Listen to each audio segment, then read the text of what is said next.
হযরত দাউদ আলাইহিস সালামের যুগের কথা। সেই সময় দামওয়ান নামক গ্রামে বাস করত এক গরিব চাষি। সে ছিল বড়ই অভাবী ও দিনহীন। কোনো রকমে খেটে খুঁটে তার সংসার চলত। অভাবে অনটনে বেচারা চাষির জীবন ছিল দুর্বিষহ। একদা চাষির ঘরে খাবারের কোনো ব্যবস্থা ছিল না। ক্ষুধার জ্বালায় সে কাতর হয়ে পড়ল। তাই সে খাবারের খোঁজে এদিক ওদিক ঘুরে বেড়াচ্ছিল, তবে কোথাও এতটুকু খাবার জুটল না। এমন সময় হঠাৎ তার নজর পড়ল একটা লোকের ওপর। দূরে এক গাছের নিচে বসে লোকটা খুব মজা করে খাবার খাচ্ছিল। গরিব চাষি ভাবল, লোকটার কাছে গিয়ে সে তার ক্ষুধার কথা বলবে, হয়তো তার দয়া হলেও হতে পারে। তাই লোকটার কাছে এগিয়ে গেল। তারপর লোকটাকে কাতর স্বরে বলল, ভাই, আমি খুব ক্ষুধার্ত, দয়া করে আমাকে একটু খাবার দেবেন কি? লোকটি ছিল বড়ই চালাক।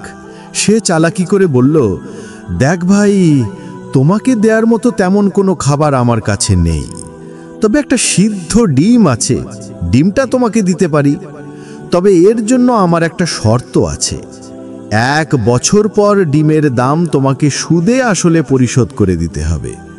শর্তে রাজি থাকলে এই ডিম আমি তোমাকে দিতে পারি। বেচারা গরিব চাষি ছিল নিরুপায়। তীব্র ক্ষুধার জ্বালায় তার পেট যেন পুড়ে যাচ্ছিল। চাষি যে আর সইতে পারছিল না। তাই সে মনে মনে ভাবল, আগে তো খিদের জ্বালা মিটাই, 1 বছর তো অনেক পরের ব্যাপার। একটা সিদ্ধ ডিমের দাম আর কত হবে? এই অল্প পরিমাণ অর্থ এরই মধ্যে জোগাড় হয়ে যাবে। তাই চাষি লোকটার শর্তে রাজি হয়ে গেল। 1 বছর পরের ঘটনা। ডিমওয়ালা সময় মতো গিয়ে হাজির হলো গরিব চাষির বাড়িতে। সে গায়ের সব লোকজনকে ডেকে এনে জড়ো করল। লোকটি সবাইকে বলল, দেখুন ভাই সব, এই চাষি আমার কাছ থেকে একটা ডিম নিয়ে খেয়েছে। শর্ত ছিল 1 বছর পর সুদে আসলে ডিমের দাম পরিশোধ করবে। আমি আজ আমার সেই পাওনা বুঝে নিতে এসেছি। দেখুন ভাই সব, লোকটা যদি সেদিন ডিম না খেত, তাহলে নিশ্চয়ই ডিম থেকে একটা মুরগির বাচ্চা হতো। সেই মুরগির বাচ্চা 6 মাস পর 20টি ডিম দিত।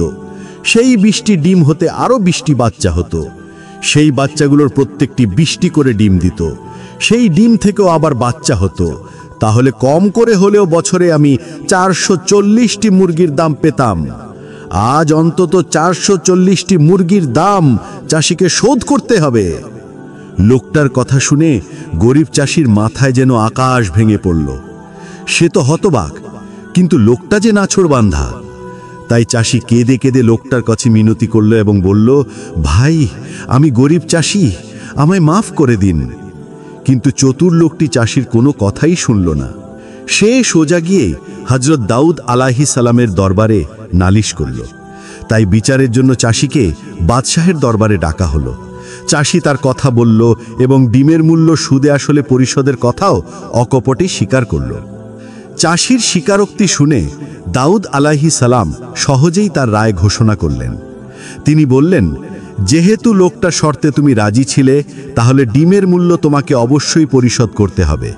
তোমার যেহেতু নগদ অর্থ নেই, তাই এখন থেকে তোমার বাড়িঘর, জমি জিরাত ইত্যাদির মালিক হবে ডিমওয়ালা। দাউদ আলাইহিস সালামের রায় শুনে গরিব চাষির দম বন্ধ হবার উপক্রম হলো। কি আর করা, বাদশাহের আদেশ।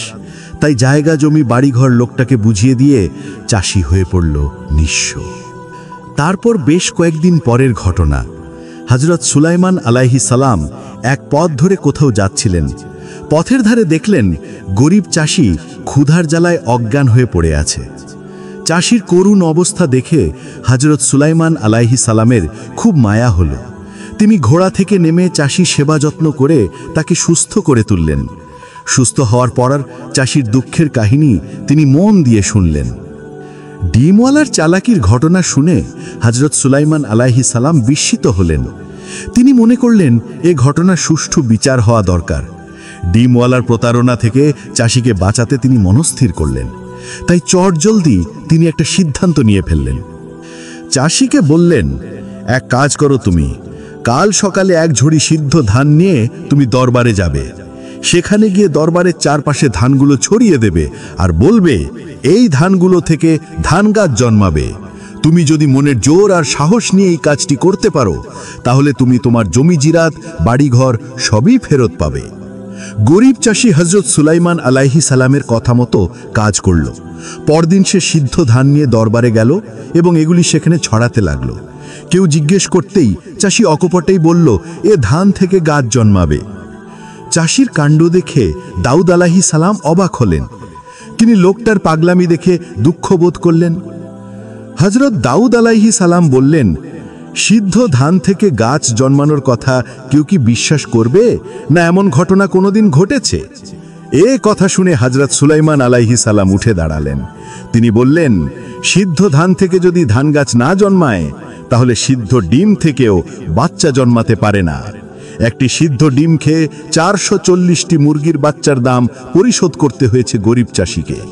এর ফলে 1 বছর তাকে ভিখিরির মতো পথে পথে ঘুরতে হয়েছে, হারাতে হয়েছে বাড়িঘর, জমি জিরাত। তাই আমি এ ঘটনার পুনরায় বিচার চাই। হযরত সুলাইমান আলাইহিস সালামের কথা শুনে দরবারে সবাই হতবাক হয়ে গেল।